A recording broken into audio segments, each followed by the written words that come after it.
Bienvenidos a su programa de Cabeza. Y hoy tenemos un programón, tenemos a Tal Ben-Shahar. Él es autor y conferencista, pero bueno, sobre todo obtuvo su doctorado en comportamiento organizacional y para los que lo conocen, pues su marca es la felicidad. Se graduó de filosofía y psicología en Harvard, pero sí les quiero decir que fue catedrático de las dos clases más populares de la historia de la universidad. De hecho, junto con Michael Sandel, es de las personas que en esa universidad más estudiantes asistían a su salón, más de 1,400 alumnos. Ha escrito varios libros y siempre el tema de felicidad, liderazgo y educación, innovación, están entre sus tópicos. Hoy vamos a hablar de ello. Primeras y profundas preguntas, ¿realmente vale la pena buscar la felicidad como un fin? ¿Y ese es el fin de la vida? ¿Se puede medir la felicidad de unos a otros?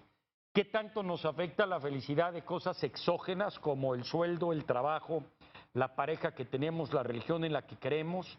¿Y qué tanto es genético? Eso y más temas con el gran Tal Ben-Shahar.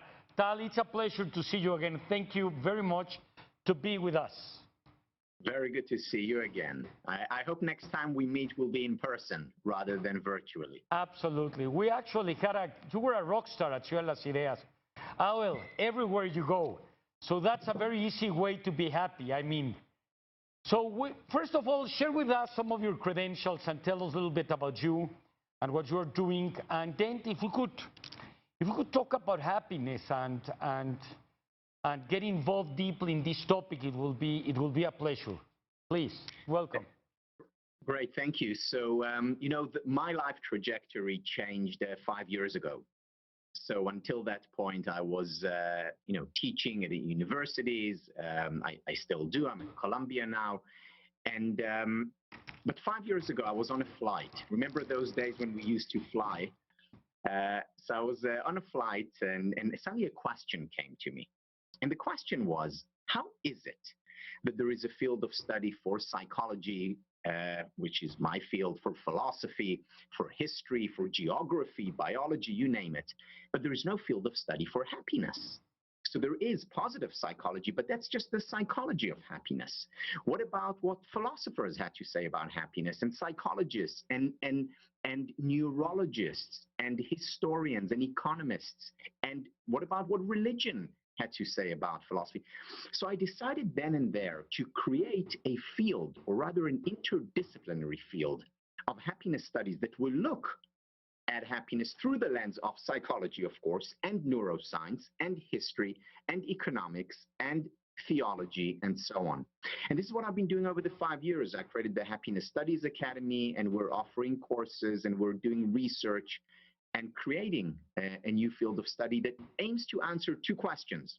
Question one, how can I become happier? Question two, how can I help others become happier? Well, I am a big fan of your work, and I'm also deeply interested in this topic.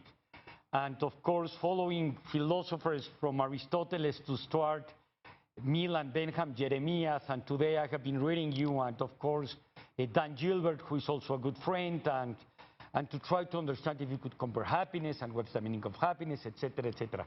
But you start with two big questions: how to become happier and how to make other people happier. My first question is why? Why? Why should we be concerned to become more happier? Sometimes probably that's not the last point or the mission of life. Why should we take your classes, or why should we do that? So because, as you know, I mean, it sounds like a joke, but you know, it's Schopenhauer, and many people say you look to become happier, you have it, you have the desire, now you want another thing, and in a way, for Buddha, for Schopenhauer, for many people, what you are proposing is a trap in a way. So I want first to understand why. Yes, this is a very important question. Aristotle dedicated a whole book to this question. The answer is, well, there are two main answers. The first answer is that happiness is a good in and of itself. We naturally through our instincts, through our upbringing, through our biology. We want to become happier because it feels good to feel good. But the second reason is that happiness also leads to other ends. So people who increase levels of happiness are actually more creative, more innovative. They are actually more productive. They are nicer, kinder, more generous to other people. So there is also a moral element or aspect to happiness. They're healthier. People who increase their levels of well-being actually live longer. Their immune system strengthens. So there are all these reasons why we should be happy. Having said that, Schopenhauer and Buddha and many other philosophers understood a very important truth, and that is that if we wake up in the morning and say to ourselves, I just want to be happy, or it's very important for me to increase my happiness, that has a paradoxical impact on our happiness, meaning we'll actually become less happy. So what do we do? What we do is we pursue happiness, but indirectly. In other words, we ask ourselves, what are the elements that will lead to happiness, and then pursue them? For example, one of those elements is a meaningful life.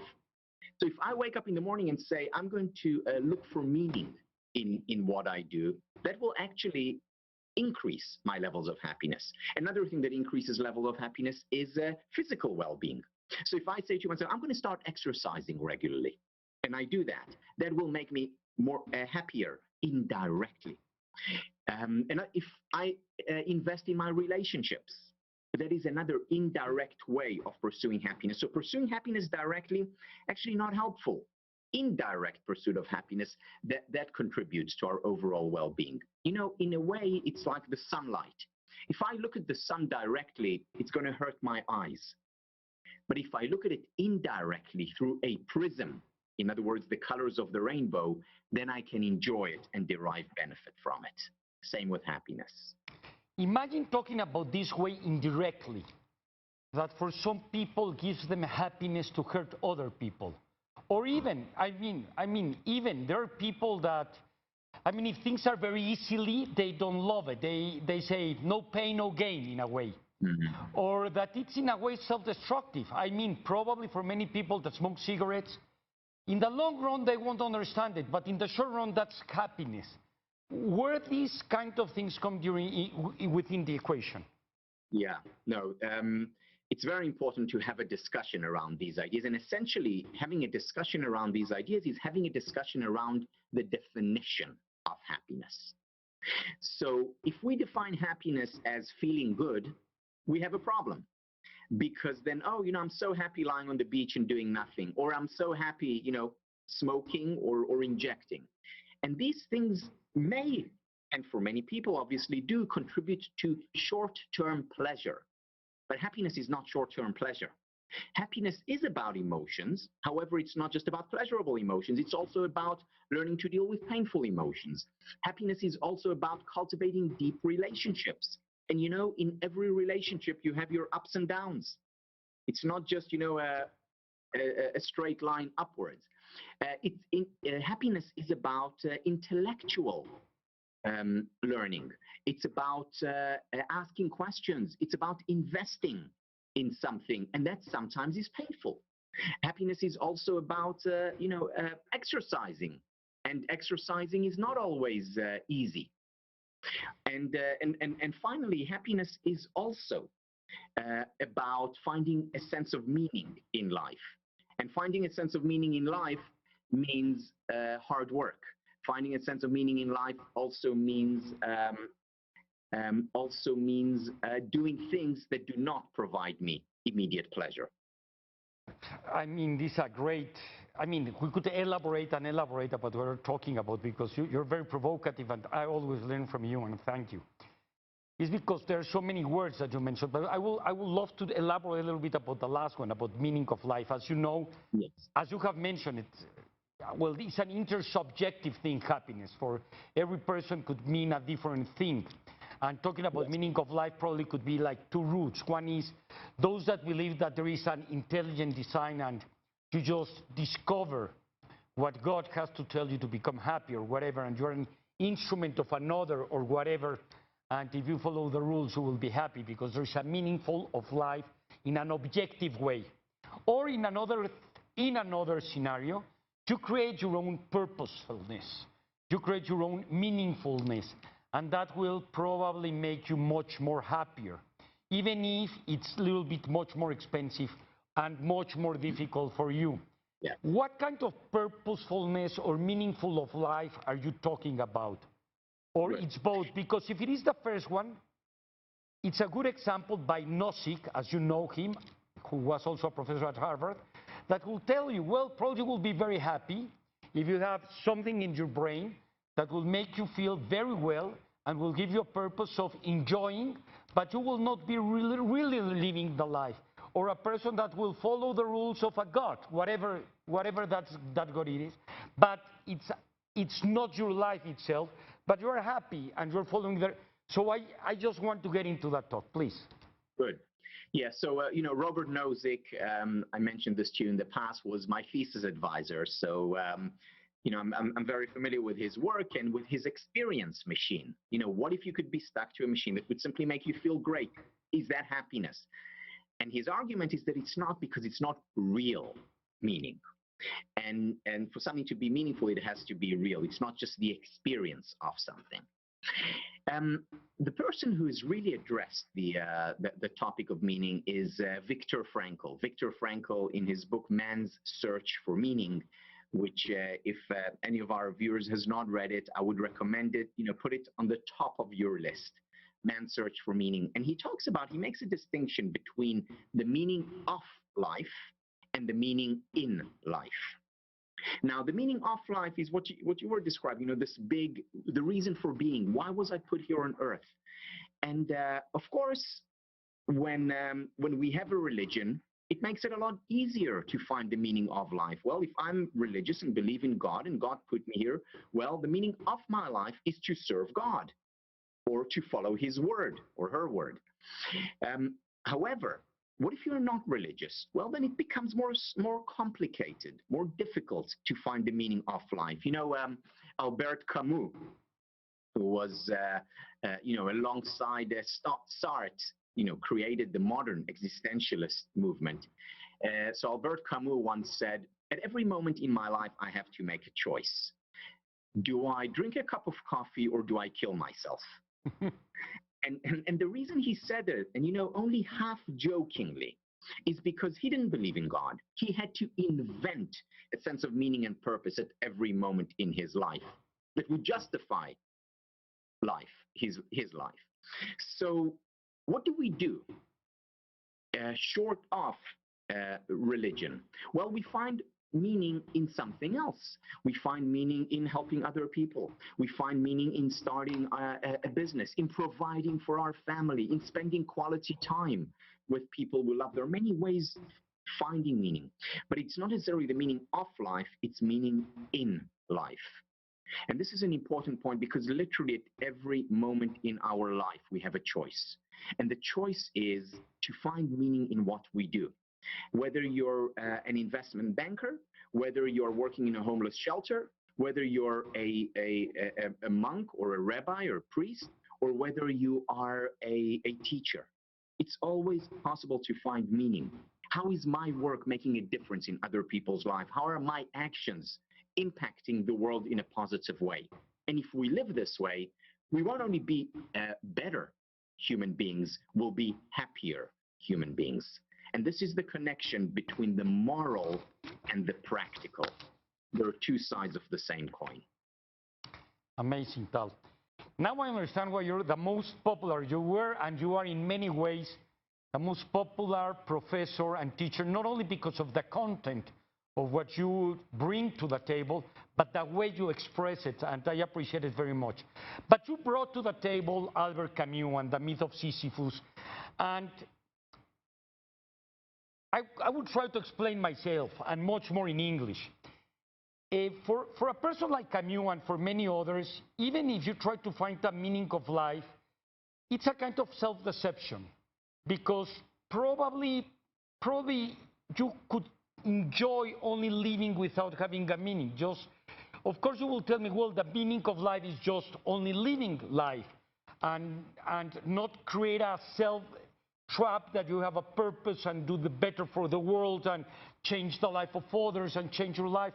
Because at the end, that sounds very nicely.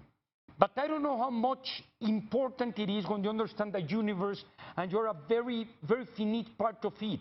And probably only like Camus talks with Sisyphus, only to have this heavy rock and not only enjoy, just to have the chance that that's what you are doing. Like watching the waves one through other in the ocean, or every day is the myth of Sisyphus when I see the sunset every night. And it's not that create you a purpose and now discover something new that will give you a meaningfulness.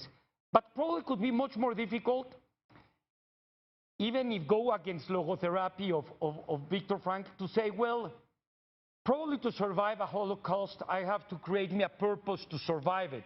I understand that. But in our common world today, probably to face that you are a finite person, that you have a beginning and an ending, and this is life.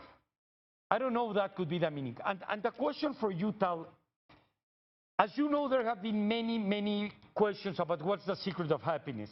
And when people tell you, well, you know, for me, it's just to see the glass, not empty, but full or whatever. And then you understand that there are many, we just have an interview with Robert Plumbing of the Blueprint Book and people that talks about genes, that sometimes probably from 50 to 80% of your happiness depends on your genes and your biology.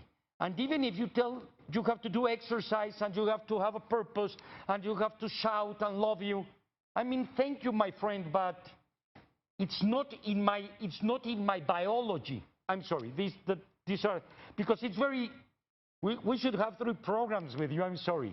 We want to bring everything to the table, please. It's funny, I was just going to say, I'm glad we have 3 hours to talk about this. So there are a few things and a few very, very important and critical points that you bring up. The first one is about I think has a lot to do with our expectations. Because, you know, people ask me, so Tal, what do you know today that you didn't know 20 years ago when you started off on this journey? And I think the main thing that I would change if I were teaching my class from 20 years ago is to talk more about expectations. You see, if my expectation is, I always thought when I was growing up that have high expectations, and through high expectations, that's how you succeed, and that's how you become happy, and that's how you make the world a better place, just high expectations. And it's partially true for success, because we know from a lot of research, you know, if you have high expectations in your students are likely to succeed in school. If you expect a lot from yourself as an athlete, you're more likely to do well. In other words, beliefs become self-fulfilling prophecies. But that's when it comes to success. When it comes to happiness, that's not exactly the case.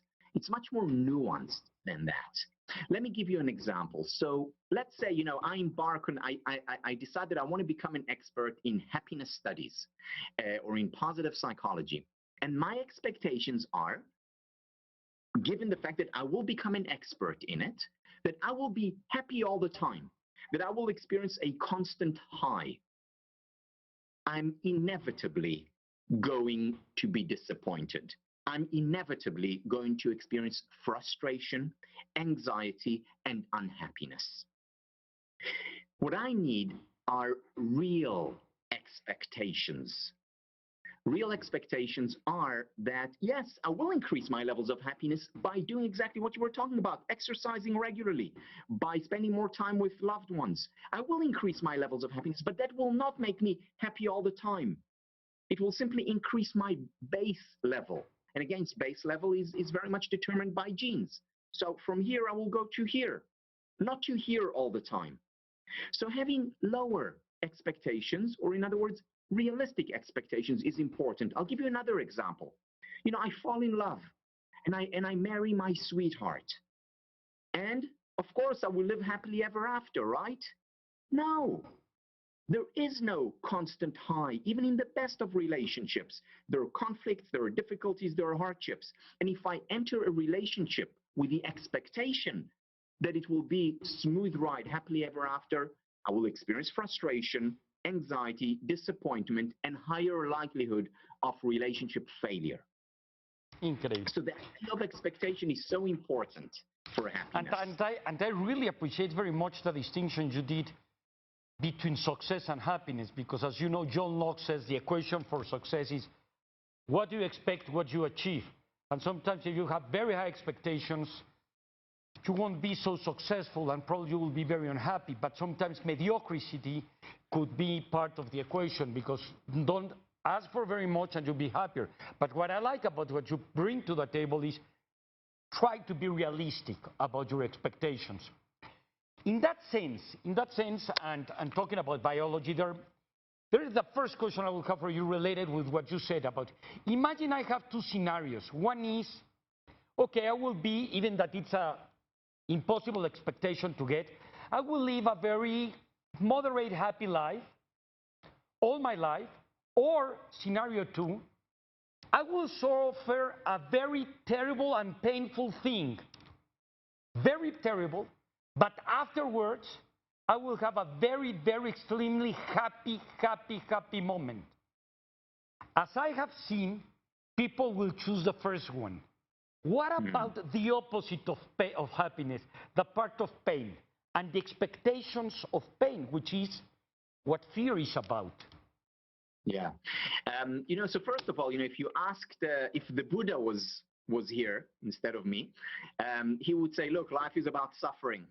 There's a lot of pain and it's inevitable. And I must say, to a great extent, I agree with him. I don't think life is only suffering, but there is a lot of suffering. It's like, many of my students, the younger ones especially, so the 18-year-olds would come to me after about a month into the class, and they would say, Tal, we really like this happiness studies, and we're thinking even of taking advanced studies in it, but we're concerned. And I asked them, why are you concerned? And they said, well, we're concerned that if we become so good at happiness studies and so good at positive psychology, that we won't experience difficulties and hardships. And you talk about how important they are for growing and learning. And my response to them is always the same. It's always, don't worry.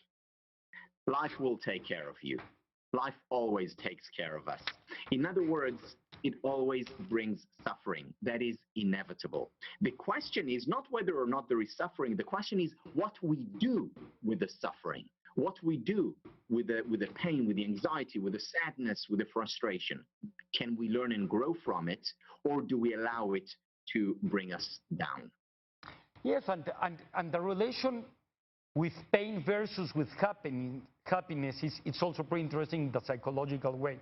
That, of course, I would rather not be so happy but to avoid pain, which is not the same relation. Now, talking about money, because I know you have talked about money and about all these things. Of course, we know that sometimes to become much more richer, and that makes you happy for a while, but depends how much you expect it, etc.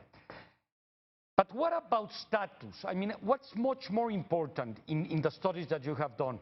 To become a richer person, but now that you're richer, you're the poorest of the new society?